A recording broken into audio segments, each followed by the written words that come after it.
Tuloy ang pagsadsad ng halaga ng piso kontra dolyar ng kasulukuyang administrasyon. Gayunman, ayon po sa ilang nating mga kababayan, tila walang pakialam umano ang gobyerno dahil sa halip na tutukan ng problema at pababain ang presyo ng pangunahing bilihin, inuuna umano at nakasentro ang pamahalaan sa pamumulitika at pagbanat sa mga kalaban ng gobyerno. Narito ang special report, TJ Mendoza. Nagsimulang maging all-time low ang halaga ng piso kontra dolyar ngayong panahon ng Administrasyong Marcos. Mula taong 2021 hanggang 2026, kita na ang pagbulusok ng halaga ng piso kontra dolyar.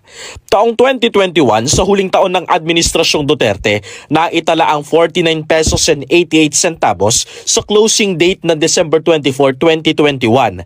Taong 2022 naman, sa pagsisimula ng Marcos Jr. Administration, sumampa na sa 55 pesos and 43 centavos ang halaga ng piso. Bumaba pa ang halaga niyan taong 2023 sa halagang 55 pesos and 74 centavos. Taong 2024 sa closing date na December 6, umabot sa halagang 57 pesos and 88 centavos ang piso kontra dolyar, 58 pesos and 49 centavos naman taong 2025. Pero ang nakakagulat, ngayong araw, umabot na ang halaga ng piso kontra dolyar sa 61 pesos and 59 centavos. Tinukoy ng ekonomistang si Cora Guidote ang dahilan ng pabago-bagong halaga ng piso. Bakit nangihina ang piso? Kasi ibig sabihin yan, mas maraming lumalabas na dolyar kesa sa pumapasok. Bakit lumalabas yung dolyar? Kasi namimili tayo ng mas mahal na langis. Tapos namimili tayo ng mas mahal na siguro yung kasi nga kung mahina ang piso, mas mahal yung bigas. Tapos yung mga investors, wala masyadong pumapasok na investments ngayon at malamang may mga lumalabas din na investors. So you call that capital flight. Yun. Tapos yung ikatlo, tumaas yung debt service burden, binabayaran natin na utang, tumaas. Actually, parang dumoble siya from last year to this year based on yung current account receipts natin. Naging dahilan rin umano ang paglaki ng utang ng Pilipinas. Lumobo talaga yung utang ng Pilipinas dahil every year malaki yung budget deficit. So para matakpan yung deficit na yun, mangungutang sila. So lumaki yung utang, no? So from something like 15 trillion or 16 trillion, ngayon mag-20 trillion na yan. So ang equivalent niyan sa per capita, kumbaga maski ba ang sanggol, may utang na something like 160,000 pesos per capita. Pero di natapos ang dagok ng mga Pilipino dahil epekto rin ng all-time low value ng peso ay ang pagbilis ng inflation o yung pagtaas din ng presyo ng mga pangunahing bilihin. Sa assessment naman ng Bangko Sentral ng Pilipinas noong buwan ng Abril, nasa 5.6 hanggang 6.4 ang bilis ng inflation sa bansa. Naging faktor yan ang pagtaas ng presyo ng produktong petrolyo at maging ang halaga ng kuryente. Sa Senado nga napag-usapan sa pagdinig kasama ang Meralco na nagmahal rin ang singil ng kuryente dahil rin umano sa paghina ng piso.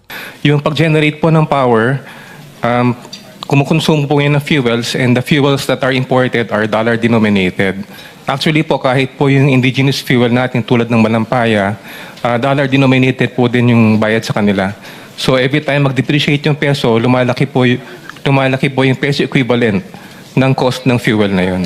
Yung corruption, yung ibang mga pondo ng gobyerno dahil nga pumunta lang sa mga ibang individual, mga kawatan, yung iba doon inilabas na sa bansa yung pera. So imbis na ma-invest yung pera dito sa infrastructure, linabas na ng mga kawatan na yun. Kunwari si Saldico, di ba? Nasa na siya kung nasa France na ngayon. Siyempre yung mga nakulimbat niya, nilabas na rin niya. Otherwise, paano siya nakakabiyahe ng ganyan at nakakatagal sa ibang bansa kung wala siyang pera? Yung gano'n. So, those are just examples, no? Bakit? Kaya yung corruption, malaking bagay yan. Kabi-kabila ang kilos protesta tuloy ang kumakalampag sa gobyerno. Nagkaroon na rin ng transport strike dahil sa taas ng presyo ng langis at nangangalampag ngayong araw ang hanay ng mga manggagawa dahil sa kanilang hinaing sa gobyerno.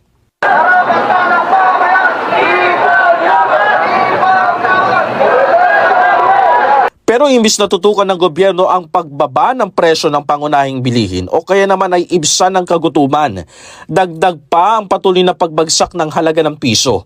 Tila nakasentro na ang administrasyon sa pamumulitika at pagbanat sa mga kalaban ng pamahalaan.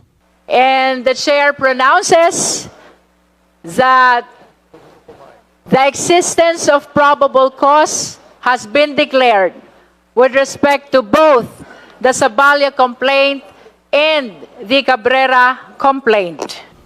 Kaya tuloy ang mga ordinaryong Pilipino mas naghigpit ng sinturon. O sana, isang tabi na muna nila yan. Harapin na muna yung mga kahirapan, kung ano yung dapat iunlad sa bayan, yun ang munang unahin. Huwag na muna yung mga impeachment na yan, mga rally na yan, mga flood control. Hayaan na muna. Unahin muna yung kapakanan ng taong bayan. Sa totoo lang, kung pwedeng bawiin ko yung pagkakaboto ko kay BBM, gagawin ko eh.